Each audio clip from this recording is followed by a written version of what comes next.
বাচ্চাটা প্রাইভেট যায়, প্রাইভেট থেকে আসার পথে নিজের সাইডে আসে, বাড়ি হচ্ছে বোলপাড়া, বাবার নাম চন্দন ঘোষ। তা ডাম্পারটা এত গতিতে আসে আর মানে মানে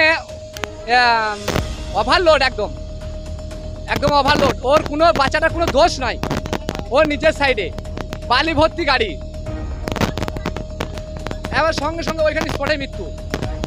এখন চাইছি যে এইখানে ফয়সালা চাই, আর ড্রাইভার খালাসি গাড়ি মালিকের ফয়সালা এখানে চাই আমরা। আর পুলিশ প্রশাসন তো মানে হাত পারলে মানে দালাল, আপনারা বুঝতে পারছেন কি বলতে হবে। টানছে আর কোনো রাস্তা সিসিবেলে নাই। হ্যাঁ, মানুষ কোনো করে পড়ে থাকছে, রাস্তা পাঁচ হাজার গাড়ি চালিয়ে চলে গেছে। তা ওদের কোনো বিবেক নাই। হ্যাঁ, পুলিশ